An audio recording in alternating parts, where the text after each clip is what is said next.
dan juga rombak total program makan bergizi gratis. Dalam konteks moratorium, Mas, tidak hanya tidak menambah dapur, tapi hentikan dulu programnya.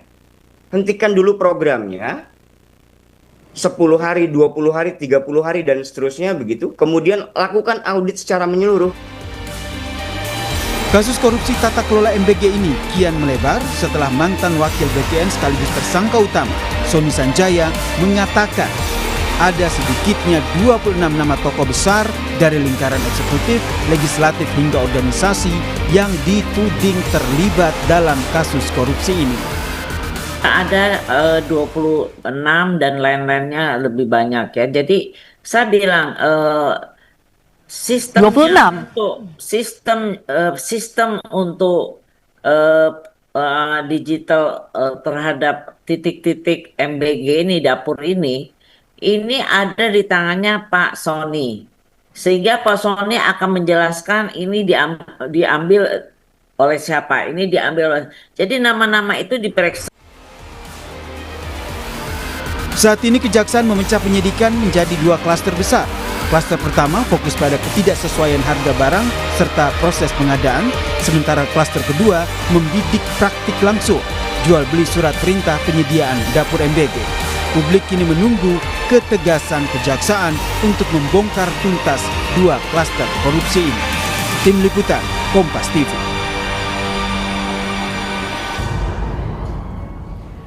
Mantan Wakil Kepala BGN yang juga tersangka kasus korupsi MBG menyebut akan mengungkap sejumlah nama orang besar yang terlibat kasus korupsi MBG. Di saat bersamaan muncul nama yang diduga terseret korupsi MBG. Namun banyak di antara nama yang disebutkan membantah keterlibatan mereka dalam praktik jual beli titik SPPG. Lantas bagaimana Kejagung bisa mengusut nama-nama besar yang diduga terlibat korupsi MBG? Kita bahas bersama juru bicara Partai Gerindra Sugiat dan pengamat hukum tata negara Trisakti Faisal Lohi. Selamat sore Pak Sugiat, selamat sore Mas Faisal. Selamat sore Kompas TV. Ya, Mas Faisal, ketika Sony menyampaikan bahwa ada 26 nama yang terlibat korupsi MBG, orang mulai menebak-nebak siapa gerangan. Menurut Anda perlu tidak diberitahu atau diumumkan kepada publik siapa saja nama-nama tersebut? Buka aja sekalian. Mas Faisal? Suaranya masih di mute, Mas. Oke, baik, coba saya ke Pak Sugiat dulu. Pak Sugiat, bagaimana Gerindra merespons ketika Sony menyampaikan ada 26 nama yang terlibat korupsi MBG dari eksekutif, legislatif, yudikatif terlibat katanya? Ya, kami dari Partai Gerindra pasti mendukung aparat penegak hukum khususnya Kejaksaan Agung yang sejak awal membongkar kasus indikasi korupsi yang terjadi di proyek MBG ini. Dan itu kan satu frekuensi, satu semangat dengan apa yang disampaikan oleh Pak Prabowo berkali-kali. Bahkan ketika kemarin Pak Prabowo pidato di DPR, ketika menyampaikan kerangka ekonomi makro, beliau juga sudah menyampaikan pesan bahwa kalau ada penyimpangan apapun terkait dengan proyek MBG, silakan lapor ke beliau langsung pun akan direspon. Jadi saya pikir secara Partai Gerindra mendukung. Tapi terkait dengan 26 nama yang disampaikan oleh Pak Sony Sanjaya, prinsip kami itu menjadi otoritas pihak kejaksaan untuk katakanlah membongkar atau mengusutnya apakah betul apa yang disampaikan oleh Pak Sony Sanjaya bahwa ada 26 nama yang diindikasi terlibat dalam korupsi MBG. Jadi menurut Anda harusnya Sony ungkapkan saja nama-nama tersebut langsung ke publik begitu ya? Dan disampaikan ke Kejagung?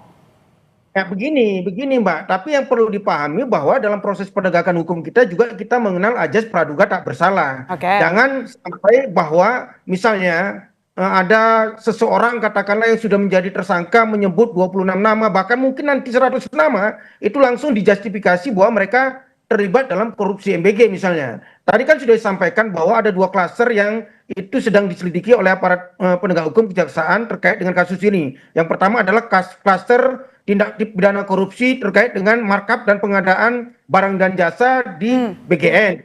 Apakah 20 nama itu terlibat di situ? Kan nanti bisa diverifikasi kan? Atau yang kedua, klaster kedua ada dugaan jual beli titik dapur. Apakah 26 nama ini melakukan praktek jual beli dapur bekerjasama dengan katakanlah pimpinan BGN? Jangan nanti ketika spekulasi-spekulasi ini dibiarkan merajalela, jangan nanti setiap pemilik dapur yang disebut itu terlibat korupsi, padahal kan logikanya nggak seperti itu. Bahwa memang sejak awal tata kelola MBG ini kan memberi peluang kepada siapapun untuk terlibat, katakanlah mendaftar dalam bentuk yayasan untuk membangun dapur kan tinggal dicek saja dari semua dapur yang sudah terbangun atau sedang dalam proses dibangun dari yayasan manapun kan tinggal dicek apakah memenuhi syarat administrasi, memenuhi syarat ketika diverifikasi faktual, dan tinggal dicek apakah dapur itu dibeli dengan katakanlah memberi gratifikasi atau suap kan? Iya, tapi yang jadi pertanyaan publik itu Pak Sugiat, ketika Sony menyampaikan 26 nama itu adalah orang-orang besar, orang di atas BGN. Jadi itu yang membuat masyarakat akhirnya menebak-nebak. Tampilkan saja secara langsung siapa, jangan sampai nama-nama tersebut justru hilang begitu. Ya, saya sekali lagi menekankan bahwa dalam proses penegakan hukum kita masih menganut ajas praduga tak bersalah. Misalnya satu orang anggota DPR yang memang ingin terlibat dalam pembangunan dapur. Katakanlah ada anggotanya membentuk yayasan dan setiap syarat-syarat administrasi dari pemenuhan untuk dapat titik dapur itu dipenuhi. Begitu juga dengan syarat verifikasi faktual, dia siapkan lahan, dia bangun, dan tidak ada misalnya jual beli. Apakah itu dianggap sebagai bagian dari tindak pidana korupsi? Padahal sejak awal memang ya tata kelola pengadaan titik dapur itu memberi ruang kepada siapapun untuk terlibat, kecuali misalnya ada pimpinan BGN, itu kan ada konflik kepentingan ya. Misalnya ada kepimpinan BGN atau karyawan BGN, pegawai BGN yang membuat yayasan. Dan itu yang terjadi ke Pak Dadan, kan dia terafiliasi sama dapur-dapur. Ya kalau ya mungkin Pak Dadan kan sudah tersangka ya, tapi kalau nama-nama yang lain yang sesungguhnya dia tidak punya ikatan birokrasi dengan BGN, apakah dia legislatif, apakah dia eksekutif, apakah dia organisasi, apakah dia tokoh masyarakat, apakah dia pimpinan partai, ya selama dia katakanlah mendapat titik dapur itu tidak melakukan praktek-praktek suap, praktek-praktek gratifikasi atau jual beli, saya pikir kan sejak awal tata kelola itu memberi peluang seperti itu. Ada beredar 26 nama yang sudah dibaca oleh publik. Anda sendiri sudah baca belum?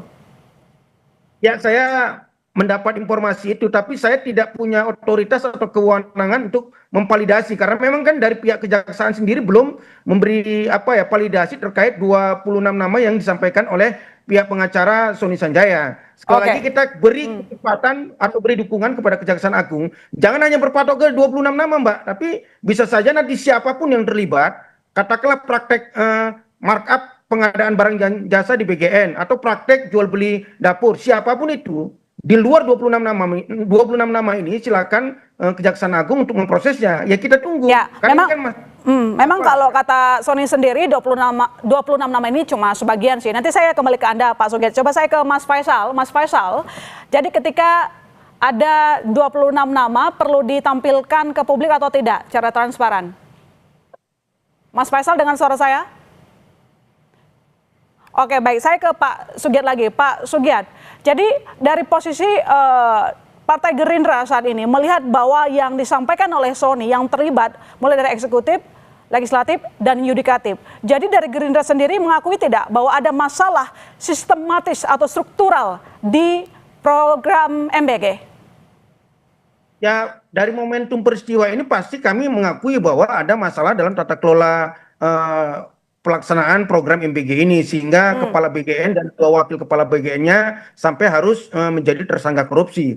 Tapi bukan itu pertanyaannya, Mbak. Apakah dengan momentum peristiwa ini seperti yang dikatakan tadi bahwa kita akan menghentikan program MBG? Saya Gerindra katakan bahwa jangan karena nilai titik rusak susu belanga. Jangan logikanya. Ketika misalnya lah dalam konteks pembangunan yang lain, misalnya ada korupsi di pembangunan infrastruktur, lalu kemudian kita membangun logika semua pembangunan infrastruktur dihentikan. Kan nggak gitu juga logikanya. Kita lihat tujuan besar dari MBG ini, betul bahwa harus diperbaiki tata kelolanya. Bagaimana program ini bisa lebih transparan, akuntabel, dan bisa langsung bermanfaat bagi anak-anak Indonesia yang membutuhkan. Betul bahwa ada sebuah evaluasi total terhadap tata kelola MBG. Tapi jangan sampai digiring opininya bahwa MBG ini dihentikan. karena itu menyangkut hak rakyat untuk mendapatkan pemenuhan gizi, hak anak-anak Indonesia.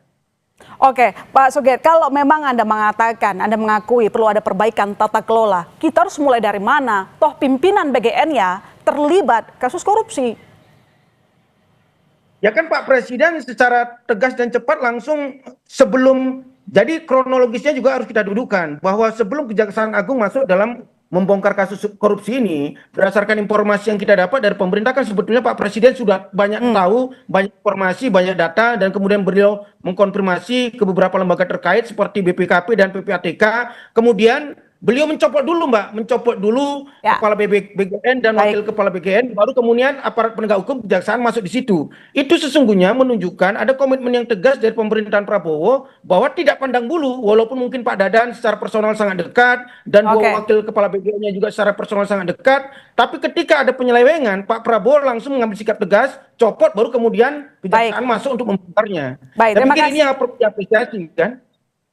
Oke, baik. Jadi menurut Anda, langkah yang diambil oleh pemerintah baiknya seperti apa melihat banyaknya masalah di program MBG ini?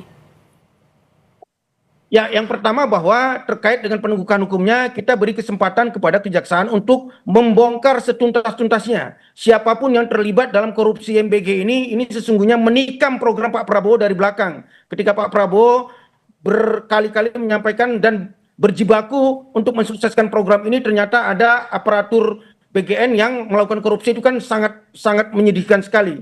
Yang kedua, saya pikir memang momentum ini sekali lagi setelah ada kepala BGN yang baru, kita jadikan sebagai momentum evaluasi total bagaimana tata kelola ini sekali lagi transparan, akuntabel, dan yang paling penting adalah langsung bermanfaat bagi anak-anak Indonesia yang membutuhkan kebutuhan gizi yang sangat banyak. Ya, baik. Terkait dengan penanganan hukum, sudah bergabung Guru Besar dari UNSUD, Prof. Ibnu. Halo, Prof. Ibnu, apa kabar?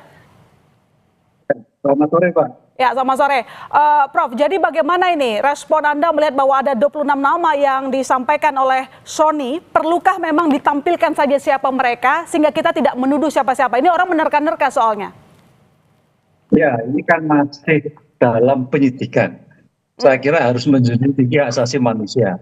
Oleh karena itu dalam nama-nama itu saya kira sebagai bentuk akuntabilitas dalam penguapan perkara, Jaksa Agung mau tidak mau nanti yang membuka semuanya, tapi dalam tahap bicara bukti. Karena apa? Bicara penentuan orang itu bicara bukti. Sejauh mana bukti itu? Jadi bukan orangnya, Mbak, buktinya. Lah, dari 26 yang disampaikan itu buktinya akurat atau tidak? Ada atau tidak? Lah, disinilah sebagai bentuk perlindungan hak asasi manusia, bukti-bukti itulah yang akan menentukan A, B, C, N, ada dugaan-dugaan terkait dengan peristiwa MBG. Begitu. Ya, Sony sendiri mengatakan 26 nama ini masih sebagian. Katanya masih banyak dan yang disebutkan adalah orang-orang besar, terlibat dari eksekutif, yudikatif, legislatif. Ya, memang dalam suatu korupsi mozaiknya bisa seperti itu. Sekarang pertanyaannya nanti, ini kita tunggu aja, karena bicara penentuan tersangka, orang itu bicara bukti firm. Sehingga paling tidak, bayangan kami nanti, penuntut umum, penyelidik akan membuat suatu klaster-klaster.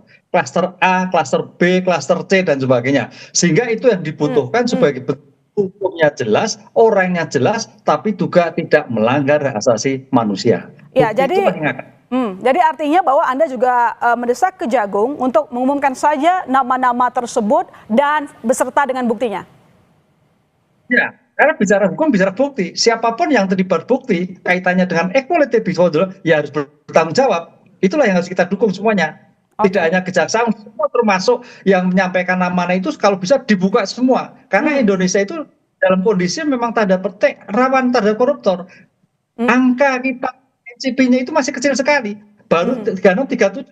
Ini saya kira salah satu langkah untuk meningkatkan daya bahwa Indonesia sesuai dengan asta cita Presiden adalah pemberantasan tindak pidana korupsi. Ya, kita tunggu langkah Kejagung selanjutnya. Terima kasih Prof. Ibnu, Guru Besar Hukum Pidana, dan sebelumnya juga ada Pak Sugiat. Terima kasih, selamat petang Bapak. Terima kasih, selamat sore. Sorotan lain di Kompas Petang, Saudara, Iran melancarkan serangan Rabu dini hari waktu setempat yang menyasar aset Amerika di Bahrain, Kuwait, dan Jordania. Sebelumnya, Iran juga menyerang helikopter milik Amerika Serikat di Selat Hormuz. Kami hadirkan informasi